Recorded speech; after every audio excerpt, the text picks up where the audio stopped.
अस्सलाम वालेकुम guys and welcome to my YouTube channel M A 3D universe. पिछले कुछ वीडियोस से हम फिजिक्स से रिलेटेड रिजिड बॉडी कंस्ट्रेंट को स्टडी कर रहे हैं। तो आज की वीडियो के अंदर भी हम उसकी नेक्स्ट टाइप को कंटिन्यू करते हुए देखेंगे कि हम उस टाइप को किस तरह यूज़ कर सकते हैं। तो आज की जो टाइप है वो है हमारी हिंज। हिंज बेसिकली ये वर्ड है, ये बायो से रिलेटेड है, जिसके अंदर हमारे हिंज जॉइंट्स होते हैं। ऐसे जॉइंट जो कि हमें नी की मूवमेंट के लिए यूज़फुल होते हैं, जो कि इसकी टू एंड फ्रो एक एक्सिस के हिसाब से मूवमेंट देती है। उसको जो मूवमेंट दे रहा होता है वो हिंज जॉइंट्स और होते हैं। इस तरह हमारे बाल एंड सॉकेट जॉइंट भी होते हैं, जो कि 360 पर भी हमें रोटेशन दे देते हैं, 180 पर देते हैं। ये जो हिंज जॉइंट होते हैं जस्ट हमें 90 और स्ट्रेट 180 की जो मूवमेंट होती है वो देते हैं। तो इसी तरह इसमें भी हमारे पास एक हिंज का जॉइंट है। यहाँ पर मैं आऊँगा, एक क्यूब ऐड कर लेता हूँ और इसे जी से मैं ऊपर ले जाता हूँ। और इसी तरह मैं एक और क्यूब ले लेता हूँ, इसे थोड़ा सा एस जी पर स्केल करता हूँ। अगर मैं यहाँ से इसे थोड़ा सा इधर मूव कर दूँ, यहाँ पर लाऊँ इसके सामने, इसके करीब आऊँ और इसको थोड़ा सा एस शिफ्ट एक्स से स्केल कर दूँ, तो ये एक प्लेन की टाइप हमारे पास क्रिएट जो हो जाएगी, जो कि इसके लिए एक पॉइंट के तौर पर वर्किंग कर रही होगी। अब मैं यहाँ पर आता हूँ और इसका जो ओरिजिन है इसे हमने टॉप पर लेके आना है। तो इसके लिए मैं इसके एडिट मोड में जाता हूँ। यहाँ पर जाने के बाद इसे मैं थोड़ा सा मूव कर देता हूँ, मुझे ये चाहिए यहाँ पर। और अब मैं आऊँगा वापस और इसे मूव कर दूँगा यहाँ पर। अब मुझे अप्लाई करना है, तो जैसा आपको पता है कि इसके लिए हमारी रिजिड बॉडी का अप्लाई होना ज़रूरी है, तो मैं दोनों पर रिजिड बॉडी को अप्लाई कर लेता हूँ।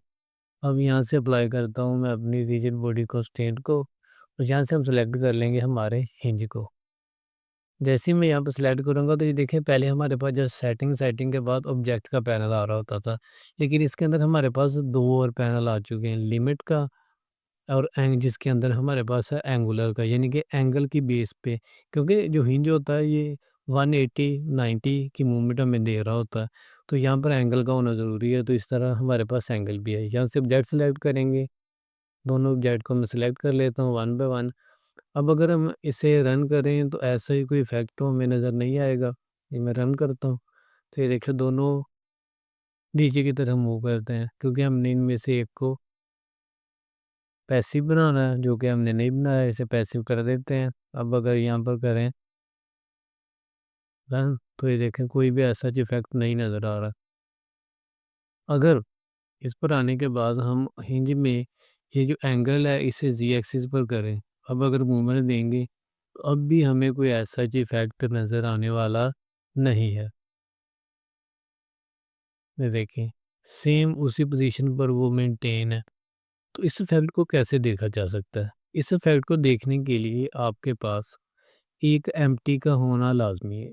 एक थर्ड ऑब्जेक्ट का होना ज़रूरी है, जिस पर हम ये कंस्ट्रेंट लगाएँगे। पिछली वीडियोज़ के अंदर तो हम अपने उसी मैश पर भी लगा सकते थे। उस मैश पर लगाते हैं तो वो हमें इफ़ेक्ट दे रहा होता है। लेकिन इसके लिए आप यूज़ कर सकते हैं, यहाँ पर मैं एक ऐड करता हूँ एम्प्टी को। यहाँ पर आऊँगा, यहाँ पर ले लेता हूँ मैं एरो वाले को, जिसके ऊपर हमारे पास एक्स, वाई और ज़ी एक्सिस होंगे।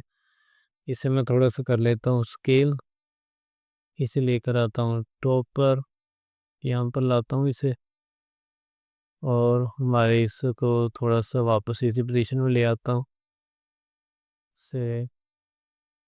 अब अगर मैं इस एम्प्टी को सिलेक्ट करूँ, ये देखिए मेरे पास 2 ऑप्शन आ रहे हैं, फोर्स फील्ड का और रिजिड बॉडी कंस्ट्रेंट का। इसके लिए हमें इस पर रिजिड बॉडी को अप्लाई करना ज़रूरी नहीं है, क्योंकि ये तो एम्प्टी है। इस पर हमें जस्ट 2 ही ऑप्शन मिलेंगे। तो मैं इस पर रिजिड बॉडी कंस्ट्रेंट लगाता हूँ और यहाँ पर आने के बाद दोनों ऑब्जेक्ट को वन बाय वन सेलेक्ट कर दूँगा। और अब अगर मैं इसे करता हूँ रन, तो देखिए अब भी कोई इफ़ेक्ट हमें एज़ सच नज़र नहीं आ रहा। क्यों? क्योंकि इसके अंदर हमें फिक्स के बाद अपनी हिंज को जॉइन को सिलेक्ट करना है। अब मैंने सिलेक्ट किया। अब देखेंगे तो ऐसे इफेक्ट नहीं नज़र आ रहा, क्योंकि हमें यहाँ से जी एंगल को भी ऑन करना ज़रूरी होता है। जी एंगल को हमने ऑन किया, लेकिन हमने ये जो इसे अरेंज किया हुआ है वो तो एक्स एक्सिस पर किया हुआ है, तो हमें इसे रोटेट करना होगा। आर वाई से इसे 90 डिग्री रोटेट करते हैं, और आर एक्स से भी इसे कर देते हैं 90 डिग्री रोटेट। ये हमारे जी एक्सिस के तरफ आ चुकी है। अब देखें, अब अगर हम उसे मूव कर रहे हैं तो वो देखें उस तरह मूव हुआ 90 डिग्री पर, 45 डिग्री पर। लेकिन अगर मैं यहाँ से एंगल को इंक्रीज़ करता हूँ, इसे मैं कर देता हूँ -120, और इसे भी इंक्रीज़ करता हूँ। अब अगर मैं इसे मूवमेंट दूंगा तो ये देखिएगा, यहाँ पर ये मूव हो रही है, लेकिन ये ओरिजिन किसे सिलेक्ट कर रही है? ये ओरिजिन ले रही है मेरी इस एम्प्टी को। ये देखें, ये जो एम्प्टी है इसका ये जो सर्कल वाला एरिया है, इसे ओरिजिन मानते हुए मूवमेंट दिखा रही है। ये देखिएगा, अगर मैं इसको मूव करूँगा, अगर मैं इसे यहाँ पर लाता हूँ, तो देखें अब ये यहाँ से इसकी मूवमेंट को दिखा रहा है। और इधर से ये जो हमारा ऑब्जेक्ट है, इसका जो ओरिजिन पॉइंट है ना, उसे ये मान रहा है उसकी बेसिक, जहाँ से उसने उसे मूवमेंट देनी है। अगर मैं इसको, इसका जो ओरिजिन है, इसे किसी एक कॉर्नर पर ले आता हूँ, इसके एट्रीब्यूट में जाऊँगा, यहाँ पर जाने के बाद इसे सेलेक्ट करता हूँ, और शिफ्ट एस से कर्सर को सिलेक्शन पर ले आऊँगा, और वापस आकर इस पर शिफ्ट एस से या इस पर राइट क्लिक करके इसके ओरिजिन को मैं कर दूंगा 3D कर्सर पर। अब देखिए, अगर अब इसे मैं प्ले करता हूँ, तो ये जो इसका एरिया है जहाँ पर हमने इसके ओरिजिन को सिलेक्ट किया था, ये उससे हमें मूवमेंट देगा, उससे ये आउटवर्ड मूवमेंट देना शुरू हो जाएगा। अगर हम इसे थोड़ा सा रोटेट कर दें, ये जो हमारा जी एक्सिस वाला है, ये देखें तो ये किस तरह की मूवमेंट देगा, ये देखें उसकी तरफ हमें मूवमेंट दिखा रहा है। अगर इसे मैं मज़ीद रोटेट कर देता हूँ इस तरफ, अगर यहाँ पर लाता हूँ इसे यहाँ पर, तो देखिए ये मज़ीद और टिल्ट होना शुरू हो जाएगा। ये देखिए टिल्ट होकर एनिमेशन दे रहा है। अगर इसे मज़ीद मैं टिल्ट कर दूँ, वाई एक्सिस पर इधर ले आता हूँ, अब देखिएगा ये कोई इफेक्ट नहीं दिखा रहा, क्योंकि इसे टिल्ट होने की ज़रूरत नहीं है, क्योंकि वो पहले ही 90 डिग्री पर आ चुके हैं। इसे मैं इधर करता हूँ, थोड़ा सा इधर कर लेता हूँ, तो देखें ये इस तरह का इफेक्ट हमें दिखा रहा है।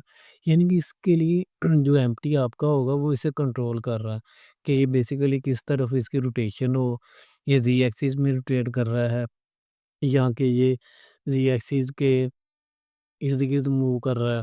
जो भी इसकी मूवमेंट होगी वो ज़ी के एंगल से यहाँ से हम कंट्रोल करेंगे, और इधर से हम इसके ज़ी को लोअर कर सकते हैं, अपर कर सकते हैं। इसमें काफ़ी ऐसे पॉइंट हैं जहाँ पर मैंने वन बाय वन उस स्टेप को अप्लाई किया है। फर्स्टली मैंने अप्लाई नहीं किया, नेक्स्ट अप्लाई किया और आपको बताया कि ये अप्लाई करेंगे तो आपको उसका इफ़ेक्ट नज़र आएगा। तो उम्मीद है कि आज की वीडियो में ये जो नया कंसेप्ट इंट्रोड्यूस किया है इसकी आपको समझ आई होगी। अगर वीडियो पसंद आई है तो वीडियो को लाइक कमेंट और शेयर करें, चैनल को सब्सक्राइब करें ताकि इस तरह की मज़ीद वीडियोस आप तक पहुंचती रहते। मिलते हैं नेक्स्ट वीडियो में। खुदा हाफिज़।